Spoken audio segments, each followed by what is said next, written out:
Viewers, இன்றைக்கி நம்ம பார்க்க போகிற காரு ரெனால்ட் பல்ஸ். இந்த வண்டியோட சிப்ளிங் ஒன்று இருக்குது. அது என்னென்னா நிசான் மைக்ரா.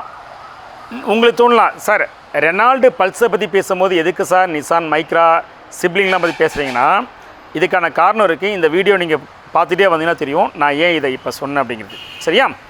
ஓகே, இந்த வண்டியோட கஸ்டமரோட கம்ப்ளைண்ட்டு ப்ரைமரியாக சொன்னது ரேடியேட்டர் ஃபேனை சுத்த மாட்டேங்குது.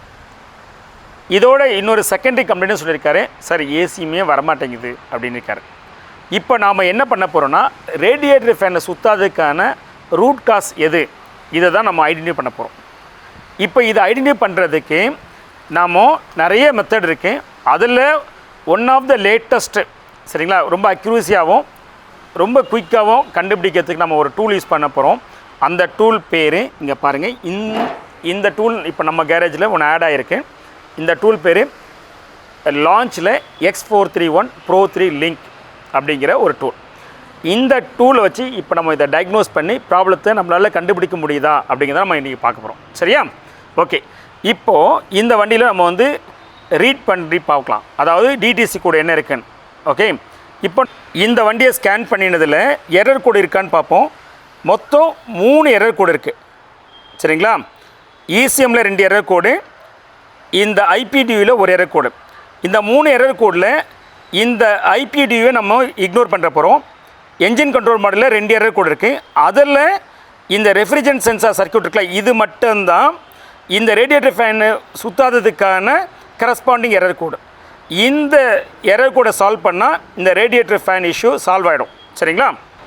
இப்போ உங்களுக்கு ஒரு விஷயம் தோணலாம், சார் 3 எரர் கோடு இருக்குது, அதில் இந்த IPDUவில் உள்ளதை நீங்கள் இக்னோர் பண்ணிட்டீங்க, ECMல உள்ள 2 எரர் கோடில் 1 இக்னோர் பண்ணுறீங்க, இதெல்லாம் எப்படி நீங்கள் முடிவு பண்ணுறீங்க அப்படிங்கிற ஒரு கேள்வி வரலாம். இதை நீங்கள் முடிவு பண்ணுறதுக்கு இந்த காரோடைய டெக்னாலஜியை நீங்கள் முழுசாக தெரிஞ்சு வச்சுருந்துருக்கணும். அப்படி தெரிஞ்சு வச்சுருந்தால் மட்டும்தான் உங்களால் எந்த எரர் கோடு, அதாவது எந்த மாதிரி ப்ராப்ளத்துக்கு எந்த எரர் கோடு கரஸ்பாண்டிங் ரிலேஷன் இருக்குது, அந்த எரர் கோடை ஃபிக்ஸ் பண்ணால் இந்த ப்ராப்ளம் சால்வ் ஆகும் அப்படிங்கிறத முடிவெடுக்க முடியும். சரி, டெக்னாலஜி மட்டும் தெரிஞ்சால் போதுமா, இதை வச்சு ப்ராப்ளத்தை ரூட் காசை கண்டுபிடிச்ச முடியுமானா அதுவுமே இல்லை. இந்த மாதிரியான உங்களுக்கு டெக்னாலஜி டூலும் வேணும். சரி, இந்த மாதிரினா நீங்கள் இந்த X431 Pro 3 லிங்க் தான் இருக்கணும்னு அவசியம் இல்லை. எந்த ஸ்கேன் டூலாக இருந்தாலும் நல்ல டெக்னாலஜிக்கலி நல்ல எல்லா ஃபீச்சர்ஸ்டிக்கும் இருந்துச்சுன்னா உங்களுக்கு எல்லா விதமான கார் ப்ராப்ளத்தை சால்வ் பண்ணலாம். இப்போ இந்த டூல் இதை டயக்னோஸ் பண்ணி கண்டுபிடிக்குதாங்கிறத நம்ம இந்த வீடியோவில் இதை ரூட் காஸையும் கண்டுபிடிக்க போகிறோம்.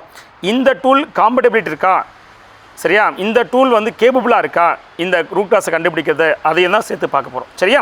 ஓகே, இப்போது இந்த ரெஃப்ரிஜரண்ட் சென்சார் சர்க்யூட் இருக்குல்ல, இதுதான் வந்து பார்த்தீங்கன்னா கான்ட்ரிபியூஷன் ஃபேக்டர் ரேடியேட்டர் ஃபேன் சுத்தாதுன்னு சொன்னேன்.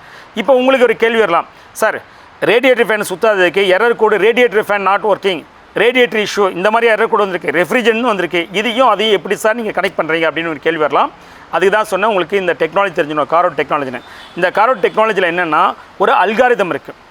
என்ன அல்காரிதம்னா, உங்களுக்கு ஏசி கம்ப்ரஸர் ஆன் ஆனால் தான் ரேடியேட்டர் ஃபேனை சுற்றணும் அப்படிங்கிற அல்காரிதம் இருக்குது.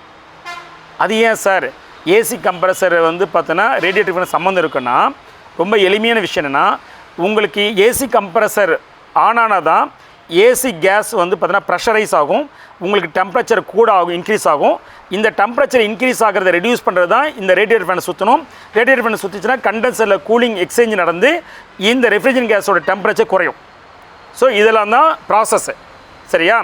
இப்போ இந்த ப்ராசஸில் கம்ப்ரஸரே ஆன் ஆகலை அப்படின்னா எங்கே ஏசி கேஸு ப்ரெஷர் இன்க்ரீஸ் ஆக போகுது, ஏசி ப்ரெஷர் கேஸு இன்க்ரீஸ் ஆகலாம், ஏன் ஏசி டெம்பரேச்சர் இன்க்ரீஸ் ஆக போகுது, ஏசி டெம்பரேச்சர் இன்க்ரீஸ் ஆகலாம், எதுக்கு ரேடியேட்டர் ஃபேன் ஓடணும். சரியா?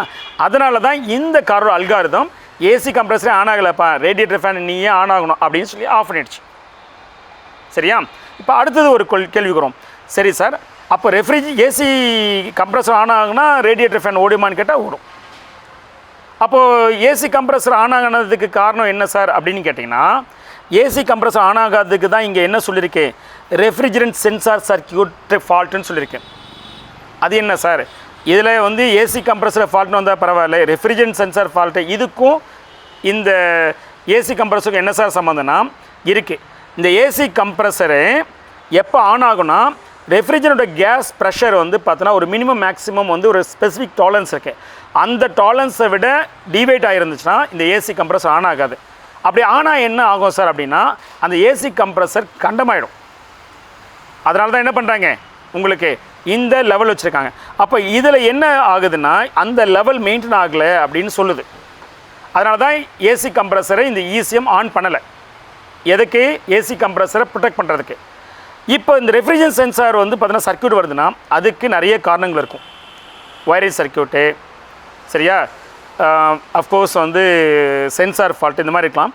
இப்போ இதில் எது ஃபால்ட்டு அப்படின்னு செக் பண்ணுறதுக்கு நம்ம ஒயரிங்லாம் போயிட்டு கண்டினியூட்டிலாம் செக் பண்ணுறதுக்கு பதிலாக, சரியா, வோல்டேஜ் ரீடிங்லாம் செக் பண்ணுறதுக்கு பதிலாக, வோல்டேஜ் ட்ராப்லாம் செக் பண்ணுறதுக்கு பதிலாக நம்ம இதை வச்சே செக் பண்ண முடியுமா அப்படின்னு பார்த்தா அதுக்கான வாய்ப்புகள் இருக்கான்னு நம்ம போய் இப்போ செக் பண்ணி பார்க்கலாம். லைவ் பேராமீட்டரில் என்ன டேட்டாஸ் இருக்குது இந்த ரெஃப்ரிஜரேட்டர் ரிலவெண்ட்டாக அப்படின்னு பார்க்கும்போது டேட்டா ஸ்ட்ரீமில் போகிறேன். ரீட் டேட்டா ஸ்ட்ரீமில் போயிட்டு இந்த ரெஃப்ரிஜரேட்டர் ப்ரெஷர் இருக்கு இல்லையா, இதை நான் ஆன் பண்ணுறேன். இதை ஆன் பண்ணால் என்ன வேல்யூ காட்டுதுன்னா 0 வேல்யூ காட்டுது. அதாவது ப்ரெஷர் வந்து 0வாக இருக்குது அப்படின்னு. அப்போ ப்ரெஷர் 0வாக இருக்குன்னா என்ன அர்த்தம்னா இந்த காரில் இந்த ஏசி கேஸ் இருக்குல்ல, லைன் இருக்கு இல்லையா, சர்க்யூட் இருக்கு இல்லையா, அந்த ஹோஸு அதுக்குள்ளே ப்ரெஷரே இல்லை, சரியா, கேஸே இல்லை அப்படின்னு இது கன்வே பண்ணுது. அப்போ கேஸ் இல்லைன்னா என்ன ஆகும்? ECM கம்ப்ரஸர் ஆன் பண்ணாது. ஏசி கம்ப்ரஸர் ஆன் ஆகலாம், ரேடியேட்டர் ஃபேன் ஆகாது. ஸோ இப்போ இந்த கேஸை நம்ம ஃபில் பண்ணினா ப்ராப்ளம் சால்வ் ஆகிடும். உங்களுக்கு அகைன் கேட்கலாம், சார் அப்போ ஏன் இது வந்து 0 ஆச்சு அப்படின்னு கேட்கலாம். இதெல்லாம் இப்போதைக்கு இந்த ஃபேஸில் இப்போ இந்த லெவல் வரைக்கும் இந்த வீடியோ நம்ம முடிச்சுப்போம். அடுத்த வர வீடியோவில் இது 0 ஆனதுக்கு காரணம் இதுக்கு முன்னாடி யாராச்சும் வந்து எடுத்து விட்டுட்டாங்களா, இல்லை இதில் லீக் இருக்கா, சரியா, இதுக்கான காரணத்தெல்லாம் நம்ம டயக்னோஸ் பண்ணுவோம். அது போக கேஸை ஃபில் பண்ணாலும் ஏசி சில்னஸ் வருமா அப்படிங்கிறது அது அடுத்த கைண்ட் ஆஃப் வந்து பார்த்தோன்னா ப்ராப்ளம் ட்ரபிள் ஷூட்டிங், சரியா. இப்போ நம்ம பேசுனது இந்த ரேடியேட்டர் ஃபேன் ஏன் ஆன் ஆகாததுக்கான ரூட் காசு கண்டுபிடிச்சிட்டோம், ரெஃப்ரிஜரேஷன் கேஸ் இல்லாதான்னு. ஸோ இந்த வீடியோ பார்ட் 1ல் நம்ம இதோடு முடிச்சுப்போம், சரியா, இல்லாட்டி வீடியோ ரொம்ப லென்த்தியாக போகும். ஓகே, ஸோ அடுத்த வர வீடியோவில் நம்ம வந்து அடுத்தடுத்து நான் அப்லோட் பண்ணுறேன், சரியா. இந்த வீடியோவில் உங்களுக்கு இந்த கண்டென்ட் ரிலவெண்ட்டாக வேறு எந்த டவுட் இருந்தாலும் நம்மளுடைய கமெண்ட் செக்ஷனில் நீங்கள் கொடுங்க. அடுத்த வர வீடியோவில் நம்ம அதை பற்றி டிஸ்கஸ் பண்ணுவோம், சரியா. நம்ம சேனலை இன்னும் நீங்கள் சப்ஸ்கிரைப் பண்ணாமல் ப்ளீஸ் சப்ஸ்கிரைப். தேங்க்யூ.